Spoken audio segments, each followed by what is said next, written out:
હરે કૃષ્ણ. આપ સૌને જયા એકાદશીની ખૂબ ખૂબ શુભેચ્છાઓ. આ એકાદશી તિથિ મનુષ્યને દરેક પ્રકારના પાપ બંધનોમાંથી મુક્ત કરે છે અને એટલું જ નહીં, તે તેને પ્રેત યોનિમાં જવાથી પણ બચાવે છે. માઘ માસના શુક્લ પક્ષમાં આવતી આ જયા એકાદશી ભૈમી એકાદશીના નામથી પણ જાણીતી છે, જે સુમેરુ જેવા મહાન પૂર્વજન્મ અને વર્તમાન જન્મના પાપોનો ક્ષણભરમાં નાશ કરી દે છે. તો આવી પુણ્યશાળી અને અત્યંત પવિત્ર જયા એકાદશી મનુષ્યને સર્વોચ્ચ આધ્યાત્મિક મોક્ષ પ્રદાન કરે છે, જેનું પાલન કરીને સાધક ભગવાન શ્રી વિષ્ણુની વિશેષ કૃપા પ્રાપ્ત કરી શકે છે. તો ચાલો, આવી સુંદર પવિત્ર એકાદશીના અવસરે આપણે તેની સાથે જોડાયેલી આ પૌરાણિક કથાનું શ્રવણ કરીએ. આવો આજની જયા એકાદશી વ્રત કથાનો આરંભ કરીએ. યુધિષ્ઠિર મહારાજે ભગવાન શ્રી કૃષ્ણને પૂછ્યું, હે જગતના નાથ પરમપિતા, આપ પૂર્ણ પુરુષોત્તમ પરમેશ્વર અને સર્વ કારણોના કારણ છો. આપે મારા પર કૃપા કરતા ષટતિલા એકાદશી વિશે જણાવ્યું છે. હે દીનાનાથ, હવે કૃપા કરીને મને માઘ માસના શુક્લ પક્ષમાં આવનારી એકાદશી વિશે વિસ્તારપૂર્વક જણાવો. આ એકાદશીનું નામ શું છે અને આ વ્રતનું પાલન કરવાની વિધિ શું છે? મદન મોહન શ્રી કૃષ્ણએ મંદ સ્મિત કરતા યુધિષ્ઠિર મહારાજને કહ્યું, હે રાજન, માઘ માસના શુક્લ પક્ષમાં આવનારી એકાદશીને ભૈમી એકાદશી અથવા જયા એકાદશીના નામથી ઓળખવામાં આવે છે. આ એકાદશી જીવાત્માને જન્મ મૃત્યુના ચક્રમાંથી મુક્તિ પ્રદાન કરનારી છે. એટલું જ નહીં, ભૂતના શરીરમાં રહેલા જીવાત્માને પણ આ એકાદશીથી ઉચ્ચ ગતિ પ્રાપ્ત થઈ શકે છે. હે રાજન, હવે હું તમને આ એકાદશી વિશે એક પૌરાણિક કથા સંભળાવું છું. ધ્યાનપૂર્વક સાંભળો.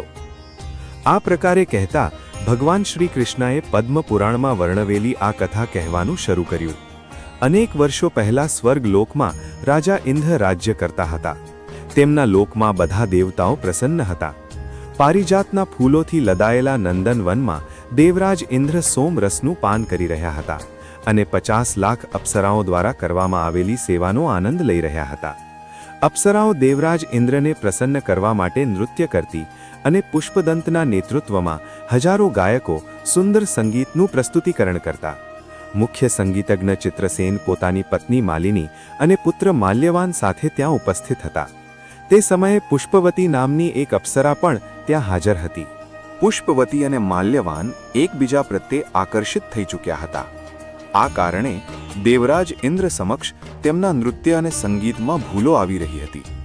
આ જોઈને દેવરાજ ઇન્દ્ર તેમની સ્થિતિ સમજી ગયા અને તેમણે તેને પોતાનું અપમાન ગણ્યું.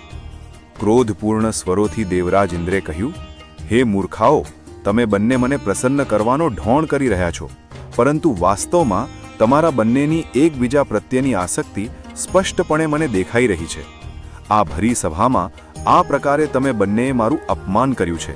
તેથી હું તમને શ્રાપ આપું છું કે તમે બંને આ જ ક્ષણે પિશાચ યોનિ ધારણ કરીને પિશાચીના રૂપમાં મૃત્યુલોકમાં જાઓ અને ત્યાં તમારા પાપ કર્મનું ફળ ભોગવો.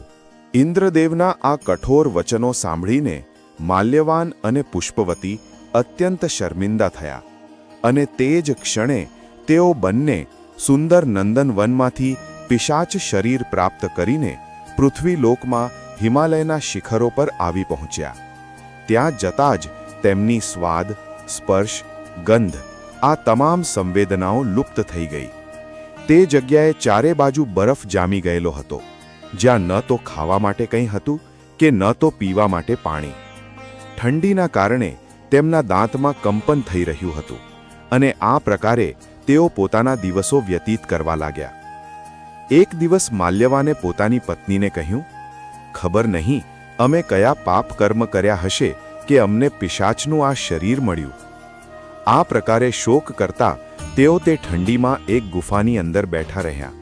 તે દિવસે ન તો તેમણે કંઈ ખાધું કે ન તો પીધું. શીત લહેરોના કારણે તેમને રાત્રિમાં ઊંઘ પણ ન આવી અને તેઓ આખી રાત દરમિયાન જાગતા રહ્યા. સદભાગ્યે તે દિવસ ભૈમી એકાદશીનો હતો. તે દિવસે તેમણે કંઈ પણ ખાધા પીધા વિના જે ઉપવાસ કર્યો અને રાત્રિના સમયે જાગરણ કરવાના કારણે બીજા દિવસે સવાર થતાં જ તેમના જીવનમાં એક દિવ્ય પરિવર્તન આવી ગયું.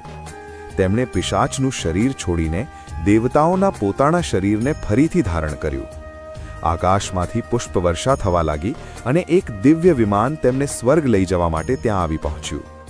સ્વર્ગમાં પહોંચતા જ દેવરાજ ઇન્દ્રે તેમને જોયા તો તેમને આશ્ચર્ય થયું અને પૂછ્યું, તમે બંને કયું પુણ્યકર્મ કર્યું કે આટલા ઓછા સમયમાં તમને મારા ઘોર શ્રાપમાંથી મુક્તિ પ્રાપ્ત થઈ ગઈ?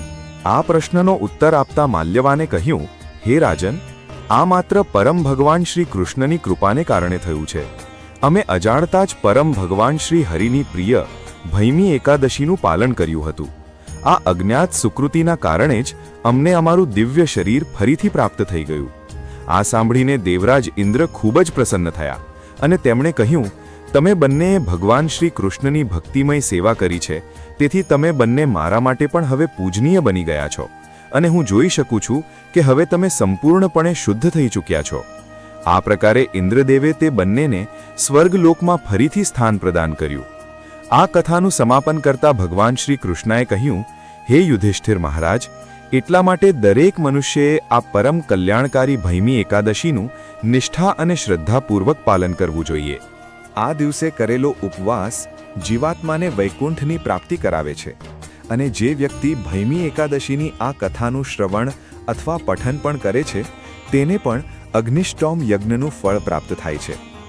તો ચાલો હવે જોઈએ કે તેનું પાલન કેવી રીતે કરવું.